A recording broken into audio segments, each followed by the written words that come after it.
Flying Bull Productions presents LaF, Literature and Film.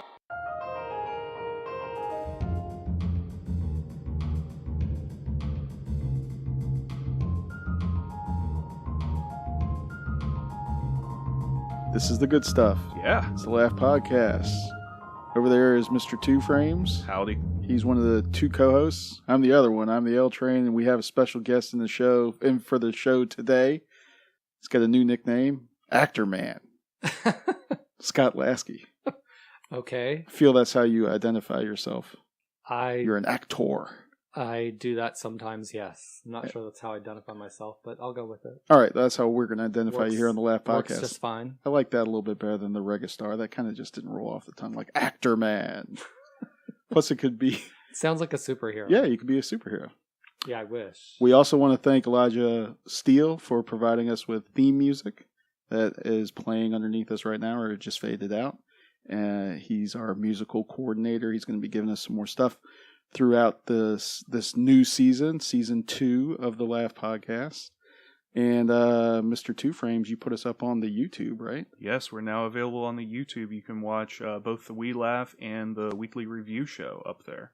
But you won't see any pictures of the L Train or no pictures of us, generally just of the movies that we're reviewing. Maybe if there's a blooper at the end, a little extra, you can see a picture of my dog. I did see Dalton sneak his way in there. So yeah, this is our second of 2 episodes. We've kind of going over our top 10 of the year, 2015. Last episode, it was just Mr. Two Frames and me. And this episode, we're going to be joined by the Actor Man. Two Frames and I talked about how we came up with our lists. Mine was basically movies that surprised me or moved me in some way. I don't normally have an emotional connection to film, but these films sort of had that element, and it surprised me. Or they surprised me in other ways as well. Mr. Two Frames, what was your, how'd you come up with this? I was looking for an experience. Most of these films I saw on the big screen, and just for whatever reason, I love them. I even love Jurassic World. I'm sticking by my number 10. Yeah, my number Best 84. comedy of the year. I had a wonderful time. I think you had a better time at the movie than you're letting on. We both laughed a ton, so I think it deserves some credit. It's the best popcorn movie of the year. So a lot of times these movies are falling into categories in my mind, and that's how I'm separating them out. All right, so Mr. Two Frames getting in another another dig for on me, and then pushing out that ridiculous film again. But nevertheless, how'd you come up with your list, Mr. Actor Man? I went through the list of eligible films for the Academy, and I noted the ones I had actually seen, and then I just started underlining the ones that I thought were the best that I'd seen, and then eventually I came up with a list of, I think, 12 that I whittled down to 10. I don't know that I could be more specific than that, because some of the listing, I think, is a little bit arbitrary, maybe, on my end. Were there specific spots you had trouble listing? Like, I think for us, it was easy to figure out what's at the bottom of the list and at the top. Right. But sometimes in the middle got a little bit, got a little bit murky. I know at one point I ended up switching 2 of mine. I had to change the numbering. But I always like movies that I have an emotional connection to. I also have some on here that I was entertained by. So there's a variety of things that I'm thinking about when I'm making this list. It's not just one criteria. The top for me was tough. The bottom was tough on the top 10. I couldn't choose, daily it switches up. But Jurassic World, that was number 52 of the year. Yeah, see, I think Jurassic World was like 11 or 12. I think it almost made my list. Nice. Just below Strong. Minions. But again, this is the movies Just I've above seen, Trainwreck. so there are a lot of movies. There are several movies I think might be on this list, but I haven't seen them Better yet, than so. Trumbo, though.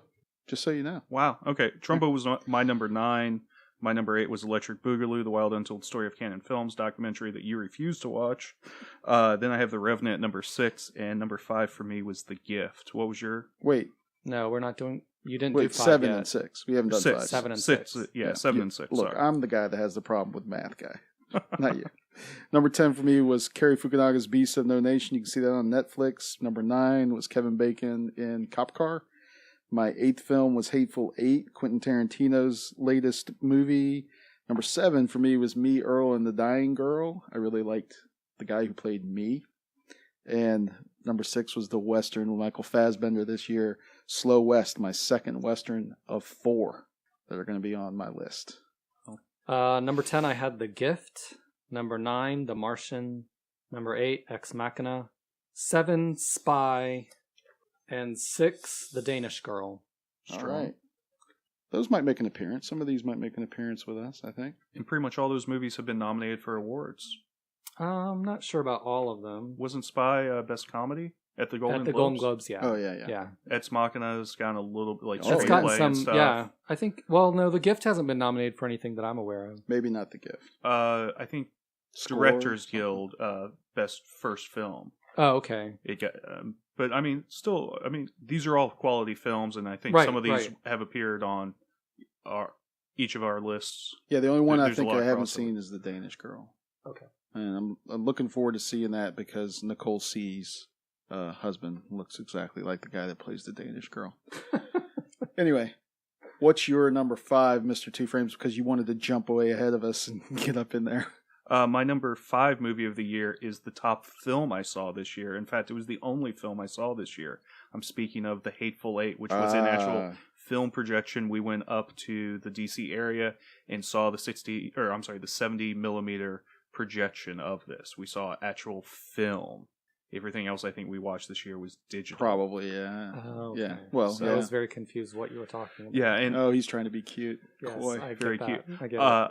One of the things I love about this movie is the cinematography. I love how wide that frame is. I wish more movies were that wide, even though this is a single room story for the most part. Since you're able to see all corners of the room, the camera's able to just pull back from the action and let actors move around in the space, and you're not having to cut, and create new camera angles all the time. I thought it was a beautiful film to watch. And you still get that Tarantino energy, his weird brand of humor and violence.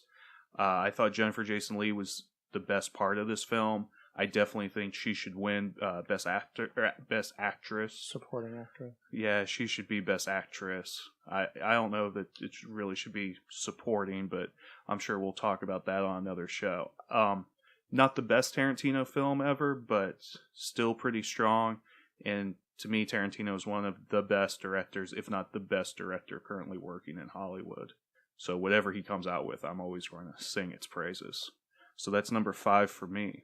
Good pick. Ennio Morricone will probably win score. Yeah. And I don't know about Jennifer Jason Leigh. It's just one of my predictions. One of my many predictions that have been dead on so far. Mr. Actor Man. My number 5 was Star Wars: The Force Awakens. Ooh, it makes an appearance. I have to say, part of the reasoning why I put this on the list, for me, it was very nostalgic. It reminded me of seeing the first film when it was released in the theaters with my older brother. The Force is strong in my family.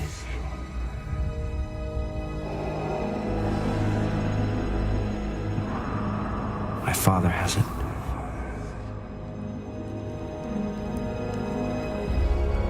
I have it. My sister has it. You have that power too.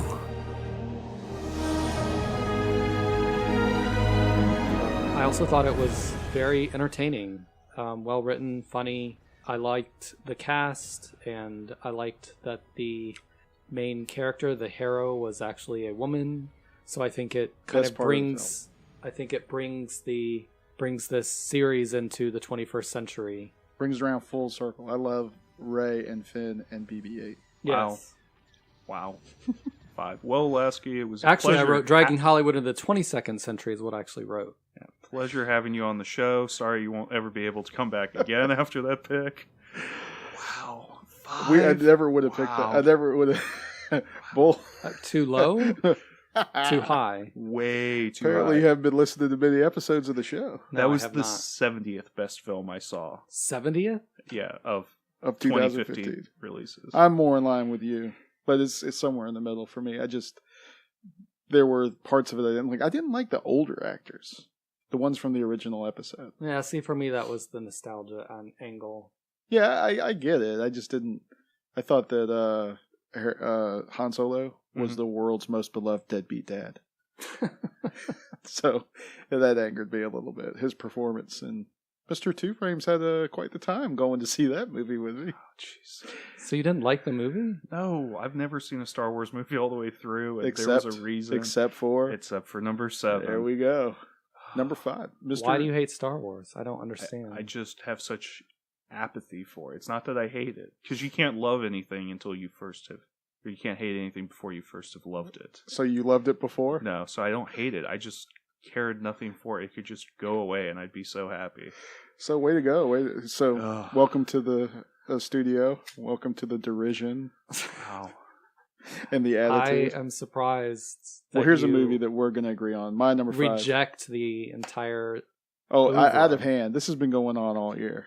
Yeah, even. I mean, I'm not going to argue for the prequels ever, because George Lucas should be shot in the face for those movies. You know what? The first 3 and this one, great films. Great story. Even though it's sort of an interquel, Rogue Nation can wipe away the prequels because it goes back to before. I don't know Rogue Nation. Rogue Nation's the movie that's coming out this year. Not Rogue. Is it Rogue Nation? Yeah, Rogue One. Rogue One. Not Rogue Nation. What is that? That's the Mission Impossible. Oh, there's already one coming out this year? Yeah, there's going to be a movie a year. Yeah. We'll have a lot to talk about. I'm sure it'll be the... Yeah. Rogue One is the prequel to... It would be in between episodes 3 and 4. It's the Rebel Alliance goes in and steals the plans for the Death Star. Oh, okay. And then they get to Princess Leia. Yeah, it'll be coming out this December, and then they just pushed back episode 8 from a summer release to December of 2017. Because they're really banking on it doing well at Oscar time. No, I think they're realizing, wow, the holiday box office has so much less competition. We can just make a ton of money. Why go up against all those other summer blockbusters? Yeah, it's a financial decision. Here's a movie we can all agree on. My number 5 pick, Ex Machina. Alex Garland's sci-fi. That's not on your top 10 list? He's a curmudgeon. He's ridiculous. 43. No, that's just so sad. That's stupid. Sorry, I'm just going to say it. It's stupid. Go ahead. That's good. I'm not surprised this isn't higher on my list because there's some elements that didn't reach me. Like the dance sequence, although it was surprising, it just didn't have the same impact on me that it had on other people. But I was completely mesmerized by the character of Ava. And I think that she should have gotten, Alicia Vikander should have gotten an actress nomination for this role. But I haven't seen the Danish Girl. She should have been going up against herself as Best Supporting Actor. What'd you say? She did at the Golden Globes. She won for Ex Machina? She didn't win, but she was nominated for both films. She was competing in Supporting Actress and in Best Actress. Best Actress for the Danish Girl, Best Supporting Actress for Ex Machina. I'd never heard of her before Ex Machina, and she completely overwhelmed me. Well, you should see the Danish Girl because she's brilliant. Right. She should win that. She was pretty good in The Man Called Uncle, too. Yeah, she was good. Okay. To be truly human means to be able to be manipulative and deceptive. And although I'm not personally scared of artificial intelligence and what's coming down the pike, I think that when AIs have autonomous emotional motivations, like she displayed, humanity's sort of going to be in for it. Hello. Hi. I'm Caleb. Hello, Caleb. Do you have a name? Yes. Ava. I'm pleased to meet you, Ava. I'm pleased to meet you too. I like the way Garland and the production team designed and led by Mark Digby, augmented her sexuality when she was in robot form. With clothing and hair, Ava became less alluring, and although I appreciate that inversion, I do appreciate that inversion of expectation because it makes us as viewers complicit in the AI revolution. The truth is, as a society, we're becoming more and more detached from each other, and we've altered our own reality away from what's real and honest. And I think that those are the themes that this movie plays with. That's why it drew me in. That's why it got me. The production design, the set, all the elements combined together, the acting, to make a surprising movie-going experience for me. Really loved it. It was your number 8 or 7. Something like that, yeah. Mr. Two Frames over there has it Number a bit 8. lower. Yeah, it didn't come together for me. I'm still a big fan of the director, Garland. He's written some of my favorite Danny Boyle films. I'm interested to see what he does next. For me, while a lot of those pieces that you mentioned are interesting, I never felt it came together as a cohesive whole. I have said, though, I want to go back and revisit the movie here in a year or so, give it time to cool off in my memory and go in with a fresh set of eyes. So, not a bad pick. All right, there we go. So a little bit of agreement. If you had asked me earlier in the year what was going to be on my top 10 before I'd seen this film, I was pretty certain this was making my top 10. And then you said it dropped out to 53. 43. Okay, sorry. But who's counting? Number 4 for me is the biopic Steve Jobs. Oh, all right. I am a huge Michael Fassbender fan in this film. Also, this was written by Aaron Sorkin, and it was directed by Danny Boyle, who we were just talking about. Big fan of Danny Boyle, huge fan of Sorkin. Love The West Wing, American President, Studios. 60 on the Sunset Strip. Yeah, I think that was one of the first things we ever talked about when we started working together. Just a big fan. For me, it works. It works as a play. I'm pretty sure this is going to be a play and get performed at least off-Broadway in the next couple years. I was angry. You were saying things about the Apple II and the way you were treating the team. Was. You get a free pass for life. I gotta get back on stage. We got like 2 minutes of rehearsal time left. Do you understand how condescending that just was? What? I mean, maybe you don't. I don't want to see you get dragged off and I get a free pass for life from you. You give out the pass. You give them to me. You're gonna have a stroke, little buddy. What did you do? What did you do? Why has Lisa not heard of me? Man, how many fourth graders have heard of you? You can't write code. You're not an engineer. You're not a designer. You can't put a hammer to a nail. I built the circuit board. The graphical interface was stolen from Xerox PARC. Jeff Raskin was the leader of the Mac team before you threw him off his own project. Everything, someone else designed the box. So how come 10 times in a day, I read Steve Jobs as a genius? What do you do? I play the orchestra. And you're a good musician. You sit right there. You're the best in your row. The ending doesn't work great, but that's a problem of all Danny Boyle films. I've never cared for the way he ends films, but still really, really good, very strong acting performance. I think this was Fassbender's best acting of the year, and he had many great roles this year. Many great roles? He was good in Slow West. Slow West? He got good reviews for Macbeth. Ugh. Oh, did you see it? Oh, it was brutal. Yeah, I didn't see it. But he did get good reviews. I haven't seen Steve Jobs either. So Actually, they said the only reason to see Macbeth was for him. They said the rest of the movie was not so great. Yeah. There was a nice Afghan bloodhound, I think, that spent a lot of time next to his bed, and that was good. But in Steve Jobs, isn't it set up as like a 3 one-act plays or something? 3 one-act plays. Well, it's a 3-act play. A 3-act play from different times. Hour before 3 different product launches, and it's like the most chaotic hour ever. You'll know in the first 10 minutes if this film is for you. Who is it that it really is written like a play? Someone we were recently talking to is a big Steve Wozniak fan. It's like has a Steve Wozniak poster or something. I can't remember. I don't know. I mean, he's funny. I've heard some stories, but that's for. I know him from the D-List when Kathy Griffin still had her show on. The last season of the second to the last season, she was dating him, so he was on. He was on that season. Wow, quite a bit. He's an interesting man, to say the least. I like how she elevates herself to the D-List. Well, actually, she's no longer D-List. Kathy Griffin.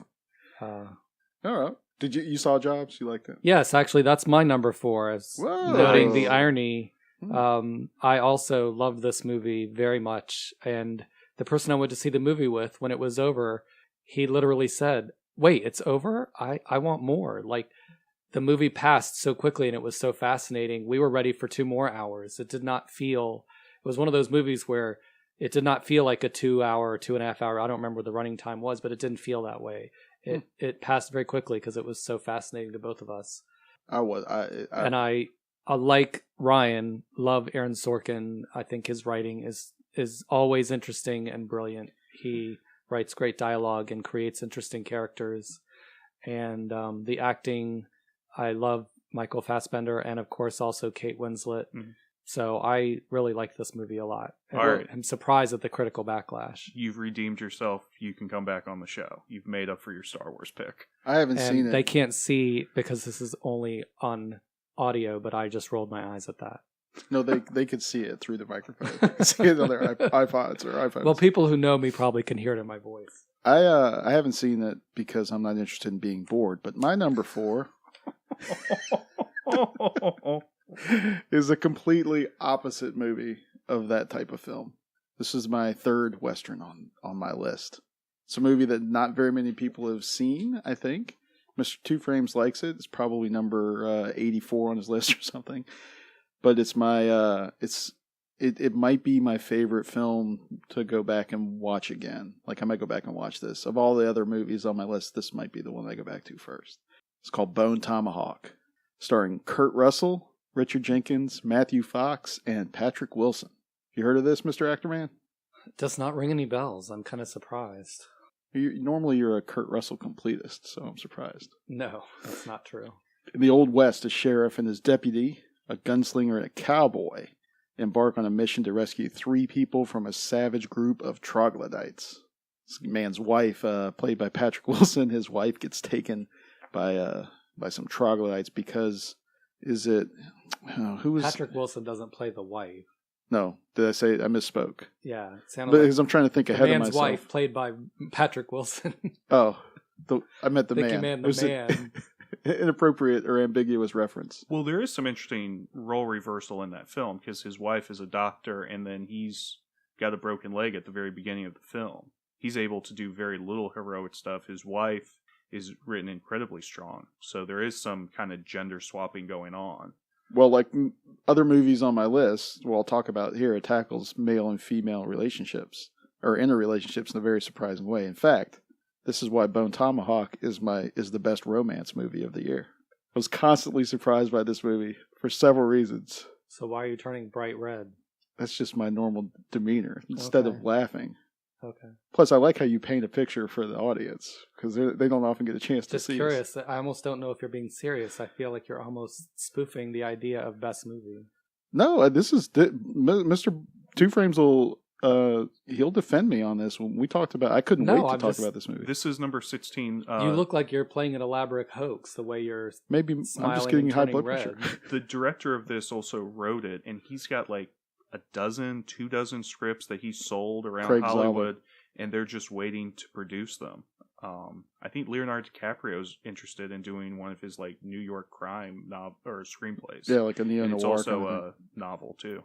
The first scene has David Arquette sort of decapitating a troglodyte of his own, or no, I'm not really sure, but there's a lot of good violence in the very first act, and then you kind of know where you are.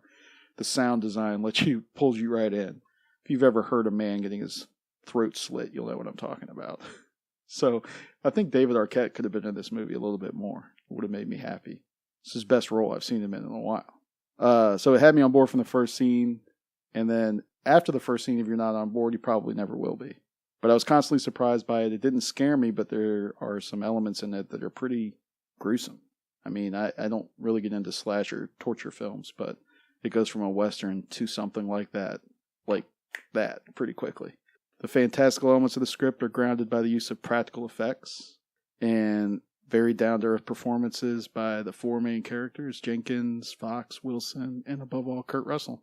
So all 4 of those guys were excellent in this movie, and the movie is among my top movies. So the top 5 is number 4 for me. You should go out and check it out there, Mr. Actorman. Yeah, it doesn't sound like a movie I would like. You didn't sell it to me, I'll tell you that. I'm not a huge fan of very violent movies. I tend to kind of avoid movies that I know are going to be overly violent. The thing is, you describe it to people and you go, it's a Western horror film. And people look at you and you can see they're trying to recall some other Western horror film and they're thinking, well, those don't really exist. You watch this film and go, they should. Like, this is an untapped genre. Well, that's why I tell people it's the best. I'm also not a movie. big fan of westerns, so Well, that's why I tell right people from the get-go. That's why I tell Fair people it's the enough. best romance movie of the year. Yeah. I'm just telling you. I didn't hear anything in that sounded even remotely romantic. He suffers a terrible injury. Mr. Two Frames alluded to the fact that his leg was broken. He still goes out to find his wife. Patrick Wilson's character, the cowboy. He, along with these other men who feel a certain responsibility to protect the women of their town, go out to rescue the damsel in distress. And when they get there, the woman's like, "What's wrong with you people? You shouldn't have done that. You let my husband come out here with a broken leg? Stupid. Yeah, you guys are idiots." Fun. Yeah, good stuff. Good movie. Our tastes Bone in Tomahawk. movies don't always intersect. Not always. No. That's why we had you on. My number 3 defies one of Hollywood's number 1 rules. Never put Mars in the title of your film. I'm talking about The Martian. Always before in Hollywood, if you have Mars in your title, you lose. Like John Carter of Mars got retitled John Carter, but it still bombed in the box office. The Martian is This is a specious argument. The Martian is the best film about Mars, and it's done incredible box office. In fact, the Golden Globes considered it to be the best comedy of the year. Oh my god. And Ridley Scott was hilarious when he went up and accepted the award for this. Well, that's because the studio knew they had a better chance of winning in the best comedy category. That's all that was. There were a lot of good laughs, and It's the truth. I know, but it's a good movie. It's still a good It is a movie. good movie, but it's not a comedy. And as funny as the movie is, the book that it's based on by Andy Weir is even funnier. Yeah, I've heard the book is really great. Yeah. This is probably the best adaptation of the year. It really should win Best Adapted Screenplay at the Academy Awards because of how wonderful it condenses a 400-page book into a 2-hour movie and really doesn't lose anything vital. One of the themes I love about this movie is its one man's struggle for survival, while a world away, the whole world is pulling to also get this guy to pull through. And oftentimes they're not in communication. It really doesn't matter what one or the other's doing. They both have to put all of their energy into their own attempts at this rescue and just hope that they can pull it off by the end. I thought Matt Damon pulls off a very difficult acting role because he has so many monologues. He's just talking to himself, but he still has to come off as likable and funny. He has to make you want to care about him when he's just staring into a camera talking so much. That shows a lot of skill, and he does it effortlessly. I don't think he's gotten enough credit for his performance in this film as a result. I'm also happy that Ridley Scott has finally done a good movie. It's been a while. Prometheus was pretty bad. I thought the guy needed to really hang it up after Prometheus. Well, we've already decided that Tony is the greater Scott. Yes, if you go back, I think that's episode 2. We have the greater Scott debate. Our least downloaded episode. I don't think I've heard that one. Yeah, it's all right. Neither is anyone else. Except for like maybe 12 people. Did you call it that? Yeah, for some reason, like people just don't do searches to see who's the greater Scott. Don't know why. Because I've listened to most of your podcasts at this point, but I think I usually look at I listen to the ones where you discuss a film and not your. Maybe since I didn't know what that meant, that's why I didn't listen to it. It's okay to pass that one up. But number 3 is The Martian for me. What's your number 3? Inside Out, another Pixar movie that blew me away. It grabbed me emotionally as always, and I thought it was ingenious, the script and the idea, telling a story about how the brain works in such an entertaining way, and a way that also feels very honest and truthful and relatable. And especially enjoyed, I think it was the very end, or maybe it was during the credits when they showed other brains besides the protagonist. I thought that was especially witty. I also liked the idea that it emphasized the importance of sadness and the role that plays in our lives. Reminded me of one of my favorite plays and movies about C.S. Lewis, Shadowlands, which has a similar theme, but of course is a very, very different story. And I also thought Phyllis Smith her performance as Sadness was one of the best parts of that movie. I don't think people who do acting in animated movies get enough credit. I think her performance as Sadness contributed a great deal to making that movie what it was. So I think her efforts in the film are certainly award worthy. I believed that she was depressed. She sold me on that.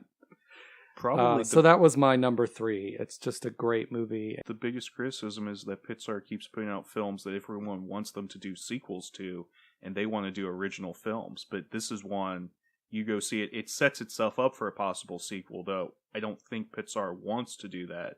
It doesn't need a sequel. The public at large wants it, just like they want, another Incredibles, well, not just another that. Disney Toy wants Story. it. Oh, yeah. Disney wants, unfortunately, when you've got Disney in charge, they're going to be wringing the money out of it. That's what they want. But when you create great characters who have a lot of depth, you want to see those continuing adventures. Right. So Pixar is kind of shooting themselves in the foot by being such wonderful storytellers. I thought it was really smart. Character creators. I thought it was really smart the way they dealt with gender issues in the movie also, because Riley is not fully male or female at the point of the movie at her age. And it's like she's trying to come to terms with that also. But it's so subtle by having the characters in her mind be different sexes and the characters in the older people's minds be completely one sex, that if you're not really paying attention, it's not part of the message. It's just another part of the complexity of what makes us human beings. Right. And there are a whole lot of little issues like that make it a really good film. I thought it would have been a good film for Best of the Year, for to win an Oscar. I agree. I'm surprised it wasn't nominated Best Picture. I'm not surprised, but it is better than some of the movies that are on the list. I think in my estimation. I think so. It'll probably win Best Animated Feature. I can't imagine. Yeah. You said you like Peanuts movie a little bit better, but yeah, I don't think it has the same pedigree. I appreciate Pixar films. They don't always. I'm not the biggest fan of them. Peanuts, I just have a love of that comic strip, and it boils down the essence of Peanuts so well. Yeah. But Inside Out, strong film.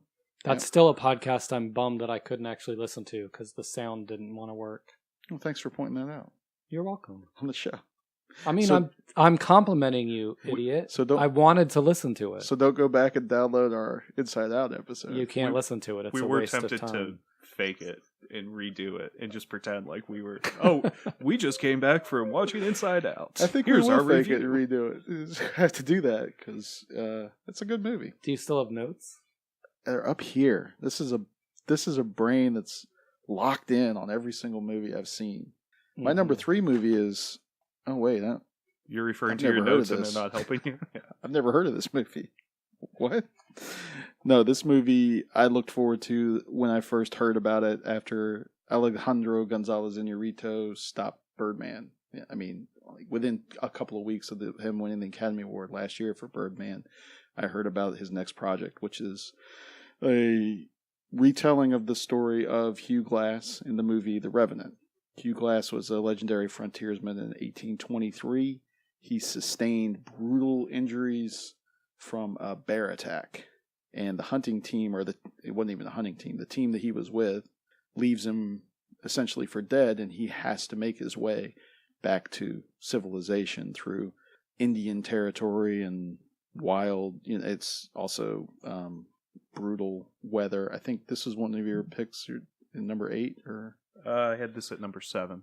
Okay, number 7. So we talked about it a little bit in the last show, but I think this movie had the best action sequence that I can remember seeing in a movie. I mean, in a year where probably the best action film of all time came out. This movie had one of the top action sequences that I have ever seen.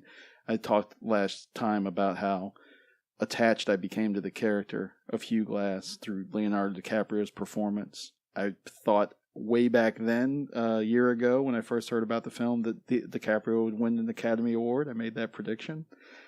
I think that prediction is going to hold out because he is able to create an emotional attachment with character, even though with his audience, even though he doesn't have much dialogue in this movie. He's able to emote, and you kind of believe that he's become that character of Hugh Glass, who has to use all of his skills and overcome some intense emotional difficulty as well to achieve his goals. This movie touches on a lot of different themes other than the survival aspect. There's the family aspect. There are I mean, these people are in desperate situations. I can't imagine living a life of brutal desperation like some of these men had to lead. We all exist in an arbitrary world, you know. This movie highlights that. The movie surprised me in its aftermath because it's a movie that I keep going back to in my mind over and over and over. I think in any other year it blows the Oscars out of the water, but because there are some other movies that are even higher on my list, I think even though this has 12 nominations, which is the highest for a while, number of nominations in Oscars, I think another movie. I think several films in the last couple of years have had 14. I'm not sure that that's true. Well, I might be wrong. You're the Oscar. You two are actually Oscar experts. Yeah, I believe. I am. Doing a dozen is impressive. No, there's nothing wrong with a dozen at all. The next I'm closest just saying... is 10, which is Fury Road, and that might come up on my list a little bit later on. Yeah. You haven't seen The Revenant, Actor Man? I have not seen The Revenant. Anything I said intrigue you? No. Well, it is a Western. It just doesn't appeal to me. Sort of. I'm sure it's a very well-made movie. I like the director. I'm sure the cinematography is amazing. I used to like Leonardo DiCaprio very much. Not such a fan anymore. Why is that? I just don't like a lot of his choices recently. Oh, I think. You mean his acting roles? Yeah. Yeah, because he's one of these strange actors. He's an amazing actor. But Absolutely. I still think he should have won for What's Eating Gilbert Grape. He was robbed that year. I don't know who won, but 1988. He should have won. But He some of the sort movies of- he's made recently and the characters he's chosen to play, I have no interest. This one and Gatsby. was it last year or 2 years ago? He was in that movie about Wall Street. The Wolf of Wall Street. Yeah, The Wolf of Ugh. Alex And the way he Belfleur or talked something about like that movie and the bravery of all of them just was a big turnoff to me. I don't think you're brave making that movie. Well, I got my point I was going to make about him is that he is an actor or a personality that's sort of avoided controversy, which is pretty rare for a career as long as his. He must be getting near 50. You think? He's got to be above 40. Yeah, I mean, he was doing sitcoms in the 80s. Yeah, he might be 40-something. 40s. And he's never really had a big, controversial, falling out or anything. So anyway, that's my number 3 pick, The Revenant. Alejandro Gonzalez Iñárritu's entry into Oscar glory. Yeah, he might win back-to-back Best Pictures. Yeah, Leonardo DiCaprio lost the Best Supporting Actor role to Tommy Lee Jones in The Fugitive back in 1994. Yeah, that shouldn't have happened. I have nothing against Tommy Lee Jones, but that was... Huh? Was that for Catch Me If You Can? No, The Fugitive. The Fugitive. Tommy Lee Jones in The Fugitive. Right. What was his role? What was Eating Gilbert Grape. Oh, Jesus. I thought he was a lot older than that. Huh. All right. Fair enough. My number 2, probably the film I'm looking most forward to seeing again on the big screen. It'll probably be coming out in theaters around the nation as we get closer to the Academy Award time. It is the Best Picture nominee, Mad Max Fury Road. Yeah, George nice Miller's pick. return. It's my number 2, too. Nice. I'll jump on there with you there, Mr. Two Frames. Yeah, George Miller returns to doing Mad Max more than 20 years after his last film. This is a glorious return to form. I think it was percolating in his brain for the last 5 years, and they were working on all these storyboards. Not much in the way of dialogue, but they make up for it with action and bringing their own music on the car chase with them. With the diegetic music, yeah. Oh, I when I saw that vehicle with 4 drummers in the back just pounding away, and you see the guitar guy with flames shooting out, Yeah. It's like, wow, these guys are ready for an adventure. They're going to bring the band with them. I was laughing with glee in the movie theater. I think a lot of the action is very inventive. Probably too much has been said about how much they did practically. There's still a lot of CGI involved in this film, but the stunt work is excellent. I wish that there was an Academy Award for stunt work, because I do think this film should win for that. Oh, hands down.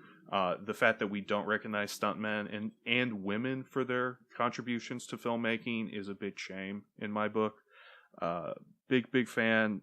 Tom Hardy. The SAG Awards give out stunt they people do. awards. I think it's well deserved. No, I agree with you. Tom Hardy, very good in this role. I like his Mad Max. I know a lot of people are saying it wasn't that great, but It's fine. it works. And one of the things I love is this movie fulfilled expectations. It gave you a Mad Max film, and it also gave you something new. To me, you pushed me to say something about Star Wars, I will. I don't think the Star Wars film did very much new. I think, all they did was, here, let's reassign all these roles. It's the same story as the original trilogy. I'm not sure what that has to do with Mad Max. Just that this is one of those blockbusters, that's part of an established series, and it's able to do something new. Yeah, it's able to reboot. It's able to surprise you and show that there's still life in the franchise. There are tons of little side characters that I want to know more about. I'm hoping that Miller lasts long enough to give us 2 or 3 more Mad Max films. He's been coy on that. He's been going back and forth. Mad Max could have been played by Mel Gibson in this movie, though. It's not like he has to do a whole lot. So that would have been an interesting touch. I don't mind having Tom Hardy in it.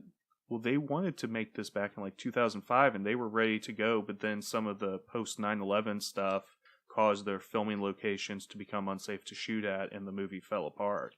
But that would have starred. I want to make an argument. You said that. What was the movie you said was the #1 comedy of the year? Jurassic World. I'm going to make an argument that this is the funniest movie of the year. I've seen it a few times since, and I'm going to make an argument for its dialogue. In fact, the dialogue is one of the small touches that make it much better than the other Mad Max films, I think. Even though the Mad Max films are good, there's some stuff going on with the dialogue that's very thoughtful and suggestive of great dystopian literature. It happens quickly. It happens during action sequences, so you don't really get a feel for it. But if you have to, like I do, watch things with subtitles at home because of my speaker setup, you get to see a whole lot of stuff that you wouldn't even know. For example, I know you read A Clockwork Orange because we talked about it once. That there's new speak in that, and there's 1984 has that as well. The dialogue in this film is a reflection of thoughtful changes that would happen that lend to the verisimilitude of the outlandish, seemingly unrealistic world that it exists in. For example, Nux, the character, another side character that you talked about, is sort of interesting. At one point, he's upset. He says something like, "I should be McFeasting with the Amorta." So, McFeasting is just sort of a throwaway line, but obviously it's a callback to McDonald's, and this is sort of like the world that we live in, the consumer world that they have destroyed. Water is called Aqua Cola. Immortan, if I get on the rig, there's a way inside. What is your name? It's Nux. I'll pike her in the spine. Keep her breathing for you. No. Put a bullet in her skull. Stop the rig. Return my treasures to me.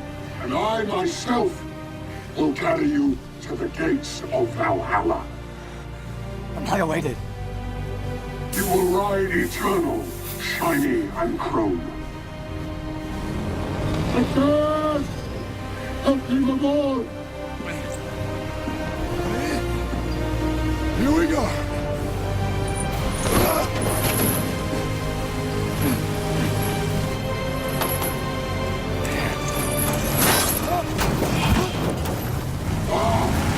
Mediocre!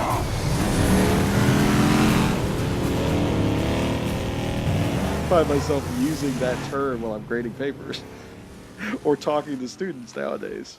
So it's worked itself into my own personal lexicon. Upon multiple viewings, a character like Nux, which I initially thought was a weakness, actually turns out to be a strength.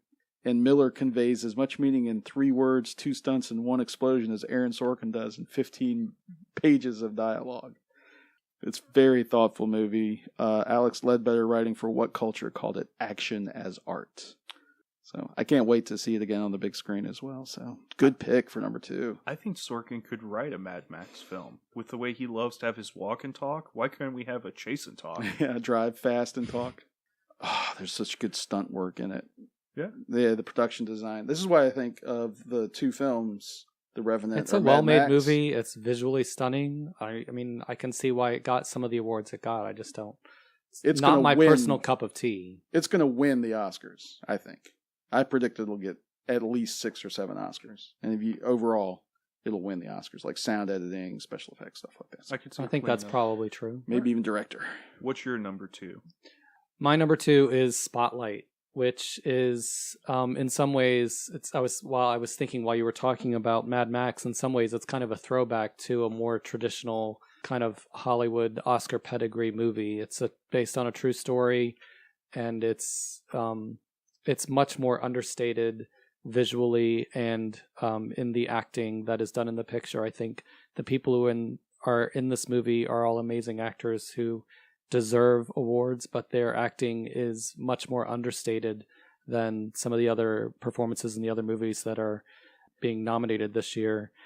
We got law. This is it. No, this is law covering for one priest. There's another 90 out there. Yeah, and we'll print that story when we get it, but we got to go with this now. No, I'm not going to rush the story, Mike. We don't have a choice, Robbie. If we don't rush to print, somebody else is going to find these letters and butcher this story. Joe Quimby from the Herald was at the freaking courthouse. Mike. What? Why are we hesitating? Barron told us to get law. This is law. Barron told us to get the system. We need the full scope. That's the only thing that will put an end to this. Then let's take it up to Ben and let him decide. We'll take it to Ben when I say it's time. It's time, Robbie. It's time. They knew, and they let it happen. 2 kids. Okay? It could have been you. It could have been me. It could have been any of us. We gotta nail these scumbags. We gotta show people that nobody can get away with this. Not a priest or a cardinal or a freaking pope. It really took my breath away, and I cried probably through half of it. It's astonishing what was happening. It touches on a lot of themes that are near and dear to my heart that I taught for years as a teacher: hypocrisy and the corrupting influence of power. And it's a story that needed to be told, and it's told beautifully. And even if you know the story, it's still surprising. I really loved it, and I think in another year it would win Best Picture hands down. But I think there's some very innovative filmmaking that it can't really compete with, because it's not necessarily innovative in any way. It's much more traditional as far as movie making goes. Still has an inside track on winning the Oscar, though. That's my prediction. For Best Picture. Well, it depends on how the Academy membership, you have to remember, is only 6,000 people, and they are much older and whiter and conservative on the whole. So it kind of depends on how they're thinking and feeling this year, whether they are interested in the innovation of Mad Max, or if they are blown away by what Iñárritu offers with The Revenant. Or this could win if they're wanting to kind of go back to the tradition. If you look at the long-standing tradition of movies that have won Best Picture over the many, many years, this movie sits right in that line of Best Pictures. So it kind of depends on the mood, which I think it's too early to tell which way that's going yet. The Golden Globes are not an indicator at all, because it's a completely different voting body. The SAG Award is a better indication, because the actors make up the largest branch of the Academy. It's interesting that the subject matter is child molestation, but the film is so much more than that. It's about journalism. Yeah, it's about journalism, but it's also about how that affects other people. Last year, a highly rated movie that we had was Calvary, about a priest who is told he's going to be killed as revenge for a character who has suffered child molestation earlier in life. I like that we're getting all these movies, and you're seeing the effects. That it's the idea that child molestation is just not the adult and the child involved, but it really affects the whole community. A couple years ago, there was a movie Doubt that came out, also wonderful, and also showing how much this subject matter can have a ripple effect. Oh, The Hunt's like that. Yeah. So I think there have been a lot of great films over the last couple of years coming out. A lot of them have not gotten a whole lot of awards consideration. I think Doubt had 2 actress nominations. Amy Adams and Meryl Streep both got nominated. Philip Seymour Hoffman was up there. Wasn't nominated for more than that? I think it got at least 5 or 6 nominations. I don't feel like it got a whole lot of attention, it was based on a play. It's very small and small cast, smaller story. This movie... But I think it did get probably 5 or 6 nominations, actually. The thing I didn't like about Spotlight was it didn't have enough focus on some of the smaller characters. Like, Mark Ruffalo stole the show. He always does, in my opinion. He was really good in this. I'll admit that. I just didn't like the way they dealt with the Amy Adams character. I think there was like some loose, frayed edges with her character and her story that didn't finish for me. It wasn't complete enough. Michael Keaton was the same way.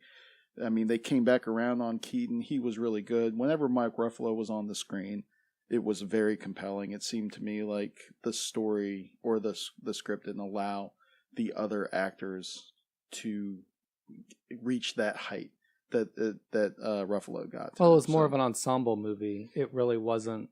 The focus wasn't on those characters. Really, it was much more about everything that was going on in Boston. I mean, it was really a story about Boston. Yeah, I get that. And all the people that were involved beyond the church. That it was kind of like what you were saying, but really, everyone circled the wagons around the church, and there were so many people that were defending the church, knowing that what was going on, or at least knowing something was going on, and not doing anything about it because they wanted to protect the church. So yeah, I don't know. I think this particular movie, I don't think it lends itself to the actors, honestly. Well, I'm not talking about the actors. I'm talking about the characters. I'm talking about their stories. Right. Well, there's one character, he doesn't seem to be that into doing this whole investigation until he's checking some facts and realizes just how close to home this whole conspiracy hits. Yeah, that was and that realization is fantastic. They didn't have enough of those scenes. They didn't have enough of those. I mean, aside from Mark Ruffalo and that one character, they had a couple of gotcha moments in the movie. But I mean, like I said, it's still a good movie. I'm not saying it's a bad pick or anything. It just didn't. It wasn't the top movie for me because of some of the smaller issues that I had with it. But strong pick though. Strong. Do you want? It actually was at one point. It was my number one. I wavered back and forth. My 1 and 2 switched several times. I had trouble nailing those two down. Well, I have a feeling we have the same number one pick there, Mr. Two Frames. Yeah. Do we? Probably not the same as mine. I think we should let you do your we number should one. let you do your number one. I haven't even seen your number one because I know what your number one is too. I can't believe you haven't seen it.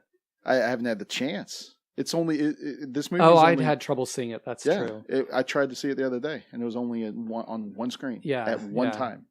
My pick for Best Picture is actually a surprise to me, honestly. When I first heard about this movie, I had no interest in seeing it. It was only after I started reading some of the reviews of the film that I became interested in the movie, because it was a subject matter that I knew I would find morally repellent and distressing and make me sick to my stomach. And yet it was marketed and critiqued as a comedy. So I was intrigued that this could be made into a comedy. And it is. One of the things... I'm sorry, The Big Short. The Big Short. Adam McKay's... That's what the kids call me at school. Adaptation. I think he co-wrote the script. I'm not positive. But I'm certainly giving him a lot of credit. His adaptation of a book, which I believe was a fairly dry nonfiction book about the housing crisis that led to the huge financial meltdown and recession just a few years ago in our country and really worldwide in its impact. And they took this somewhat dry nonfiction book and turned it into a very engaging, entertaining, funny movie. Jared, it's chaos down here. Where are we? And Caesar wept for there were no more worlds to conquer. Shane? Well, nobody's buying CDO or mortgage bonds anymore, and everybody wants swaps. Swaps are now the most popular product on the street. That's good for us. Yes and no. I heard from somebody who heard from somebody. No, Alex. No. Sorry. Benny Klieger over at Morgan is taking on some heavy losses in the bond department. Might be time to get a life jacket and get out. I mean, seriously, I feel like I'm financially inside of you or something. Okay. I'm jacked. I'm jacked to the tits! Good. Do you feel it? No. I actually have almost no understanding of economics, and I understood while I was watching this movie exactly what happened. So I give him a lot of credit for helping educate me, as well as entertain me. And the most bizarre and interesting thing about this movie, and ironic, I guess, is that he gets you to root for these terrible, terrible people, and you're hoping that they succeed, and their success means that they're going to destroy the economy. So you find yourself rooting for what you know you shouldn't be rooting for, but you can't help it. So it's really ingenious in the way that it's written and structured, and again, a fantastic cast of actors doing great work. with a great script and a great director who I give very much credit to creating what I thought was really the most entertaining movie, and gripping and suspenseful. Even though I know what's going to happen, I still was on the edge of my seat, and I was laughing. And then in the last moments of the movie, he brings you back and reminds you of what you've been laughing at, and it really is a huge punch to the gut and makes you question why you've been laughing. And I can't say enough good things about this movie. I think it's definitely underrated, especially because it is a comedy, which is something I thought a lot about when I was putting together this list, which is why I included Spy on my list, even though we're way past number 7. Yeah. But I think comedies don't get enough attention from the Academy. Well, and this guy previously directed Anchorman. It's very unexpected. So for him to come out and do this, I mean, this really is amazing. I mean, it'd be like Jackass 4 comes out and we all go, who knew these guys could act? Yeah, I'm telling you, it's Well, I did not, like I said, I honestly did not want to see this movie. I had no interest, and I'm so glad I saw it because it really took my breath away in many different ways. We mentioned a couple of weeks ago, it's not often that a movie with Steve Carell, Ryan Gosling, Brad Pitt, Batman, Christian Bale. Well, Christian Bale's gotten lots of awards. No, it's not often that a movie like this over that would come out and no one's ever really heard about it. Right. It hadn't had a whole lot of buzz. It would come out with all these main actors and be released right around Academy Award time, and no one ever heard of it. Now you can't even see it hardly, unless you I think it's sneak off and run away from school at 12 o'clock in the afternoon. I think it's not getting enough attention or appreciation, and maybe the studio hasn't really been pushing it like they should. Ooh, maybe it wins Best Oscar. No, it won't. Best Picture. Yeah. I don't think so, but I definitely, out of what I've seen, it's my pick for Best Picture. Excellent. It's a strong film. It definitely is. All right, so that leaves us with our shared number 1 film, which of is the a year. movie I haven't For seen. the first time ever, we're in agreement on what the top on the film last is this 2 year. movies. We were Yeah, in the agreement. last 2. Yeah. This is the one movie that I'm surprised didn't make an Academy Award nomination or get an Academy Award nomination of all the movies that are out there. It's Denis Villeneuve's Sicario. Last year's movie about the Mexican drug cartels and our involvement in the drug wars. Stars Josh Brolin as Matt Graver. Alejandro is played by Benicio del Toro. And I think the breakout role for me in this movie was Emily Blunt's Kate Macer. I really liked her in Live, Die, Repeat. Yeah, Edge of Tomorrow. But this movie shows that she has acting chops that I wasn't aware of. So really, yeah, I wasn't familiar with her work until Edge of Tomorrow, and then this movie. Like I said, I rarely have emotional attachments to characters. I'm guessing you didn't see The Devil Wears Prada. It's probably not your kind of movie. I did see that movie. She almost stole the movie away from. She was the kind of character that I don't normally have an Meryl emotional Streep. attachment to. She was so funny. I thought that was Anne Hathaway. No, Anne Hathaway's not the best part of that movie. Oh, but she's in that movie, right? She is in it. Oh, yeah, that's probably and why she I plays watched the it. lead. Emily Blunt's a supporting character, but Oh. she's the one who used to have Anne Hathaway's role. She's been promoted. She's the one who's training Anne Hathaway, and she's a complete bitch, and she's very dryly sarcastic. Anyway, I think she's a great actress. Well, she's really good in Sicario. I wanted to see it. It's not that I didn't. It came out at a weird time when I couldn't see it for whatever reason. It was on my list. I very much want to see it. One of the things I think the director does a great job of is he brings up these horrible situations. He did this with Prisoners, and I feel like you can watch his film and feel like your position on the issue is justified by his film.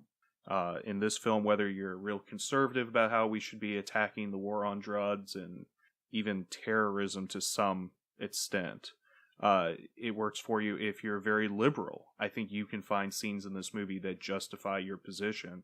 I really like how it appeals to both audiences. Yeah, it's even-handed, and it's not designed necessarily to manipulate the audience to one point of view.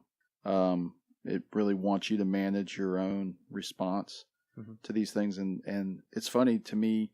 We had a discussion about a film that we both watched recently, number 3 on my list, The Revenant. There's a key scene in the middle of the movie that Mr. Bull and I saw in completely different ways. the same exact thing, looking at it from two different perspectives, gives you two different points of view. This movie swims in the same waters as Orson Welles' A Touch of Evil, but it sometimes shows that a touch of evil is more than just a trace of bad intentions. Like the Alejandro character is one of the best characters of the year, if not the best character in terms of that ambiguity that you mentioned, that you referenced. And then just the menace. He is like No Country for Old Men, Anton Chigurh. He's the next best Anton Chigurh-like character since Anton Chigurh that I can think of offhand. But he's a bit more realistic. Like, you feel like someone like him exists in the world. Oh, yeah. And we are hiring these type of people to help us with what we're trying to accomplish. You're almost happy that they exist in the world if you're from a certain viewpoint. He's the guy that Jack Nicholson talks about in A Few Good Men. On the Wall. Or The American Sniper. Yeah. You know, we do the job that you don't want to even know has to be done. This movie examines it examines literal and figurative borders, like the border between our own conscience and our own morality, and then also the Mexican border and what we're doing down there. It capitalizes on the tensions that exist in gray areas we find ourselves in, and the maze that we're responsible for as a country as we navigate through our international drug policy. I was afraid it was going to be moralizing and didactic, but it really doesn't. It proves to be even-handed and ambiguous, and I love ambiguity in films. Apparently, the last scene of the movie was reshot several times, and I think it came about as a sort of a conversation of the main actors that were involved. It was written in a completely different way, and when you see the movie, you see the way that it ends is perfect for the rest of the movie, the tone of the movie. So I think that Mr. Two Frames and I might do a special episode on this as our LaF podcast movie of the year. Yeah, I think we agree. We've got to nominate this for Best Picture. At least for us, when I came out of it, my first thought to you was, I think this is the Nightcrawler film, where everyone goes, great film, just outside of being nominated. That I was so worried. Nightcrawler was nominated for something. Not Best Picture. Not Best Picture. Okay. Everyone said, that's the next one that would have gotten in, and I feel like Sicario is the same way. I think its subject matter scares off a lot of people. Well, it's a strong feel, too. There's a strong feel. It's not an easy movie to watch. That border crossing scene, the amount of tension it's able to create, and even when it's done, you still feel worried because you have another hour to watch, and if this is just the mini climax to the film, we're going to be going to whole new worlds and places of tension and suspense and violence. Get your service weapon out. Gun left. What are the rules here? Stay in your vehicle. You can do what they do. If they get out, you get out.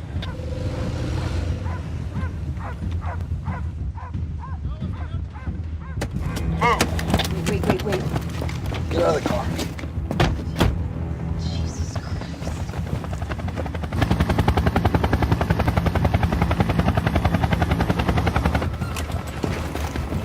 Complicate!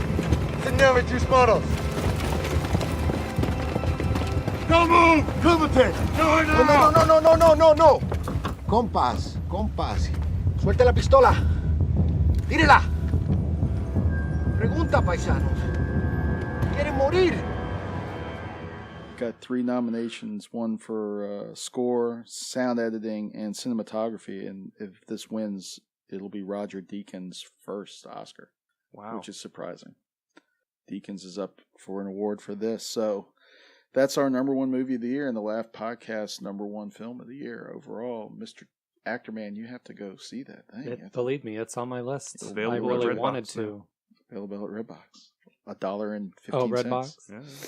All right, so to recap, our top 10, or actually we'll just go to the top 5. We already talked about the top 10. My top 5, number 5 was Ex Machina, Alex Garland's sci-fi film about AIs. Number 4 for me was Bone Tomahawk, Kurt Russell's Western movie, directed by Craig Zoller. This is a movie that Mr. Actorman doesn't believe I actually really like. My third favorite movie this year was Alejandro Iñárritu's The Revenant. Second best movie for me, number 2, Mad Max Fury Road. And my top film of the year was Sicario, Denis Villeneuve's movie about the drug trade and our war against it. Mr. Actor Man? I almost called you Anchor Man.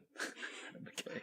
Number 5, Star Wars, darn it. Star Wars The Force Awakens. Number 4, Steve Jobs. Wow, I can't talk anymore. Number 3, Inside Out. Number 2, Spotlight. And number 1, The Big Short, which I was looking at my notes and I wanted to call it an audacious film because it is. My number 5 is The Hateful Eight, followed by number 4 is Steve Jobs. 3 is The Martian. Bringing it home and for the silver medal is Mad Max Fury Road. And I'm agreed with the L Train and saying Sicario is the best film of 2015. Way to go. All right, nice show, people. If you want to give us feedback on your top 10, you can reach us on multiple formats. One of them being YouTube, right? Yeah, they can post a comment. Where else can they see us there, Mr. Two Frames? If you want to contact us, you can always email us at thelafpodcast@gmail.com. You can send us a tweet at thelafpodcast, and we're also available on facebook.com/thelafpodcast. All right. Thanks for joining us again, Mr. Actor Man. Always a pleasure. I look forward to coming back for the Oscar podcast. Now, you're going to do, you're in a stage production coming out? Yes, we start rehearsals this coming Sunday for The Cripple of Inishmaan, a play about a group of people living in a very small town in Ireland. So I'll be doing an Irish dialect this time. Want to work it out? The last time it was on Broadway a few years ago, the lead was played by Daniel Radcliffe. Are you the lead? I am not the lead. I am the town doctor. I am the voice of reason, which Ed found hysterically funny. Nice. When will you guys... It opens March 11th and runs weekends through April 3rd, right up until spring break. Oh, so it's going to be for St. Patty's Day. Yes, we will. And Easter. Yeah, mate, go see it on the One St. of my Patty's Day. castmates was very upset that we have a performance on Easter Sunday. Might have to go have a pint. Go see it on St. Patty's Day. Is St. Patrick's Day on the weekend? I don't know. Yeah. Maybe not. If it opens excellent. the 11th, probably not. St. Patrick's Day is probably on a Thursday or a Wednesday. It's a musical? No, it is not a musical. It's a play. It's a comedy. It's very funny. Excellent. I can't wait. I will be seeing The Crippled Man. Cripple of Inishmaan. Inishmaan is the name of the town where they live. Excellent. So, for the Actor Man over there.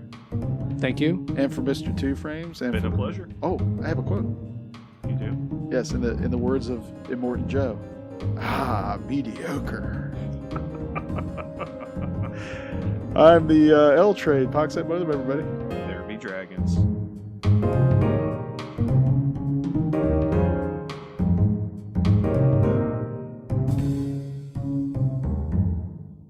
Oh, wait, what about my joke? You told just a destroyed joke? my joke. How is that part of the podcast? You consider that a joke?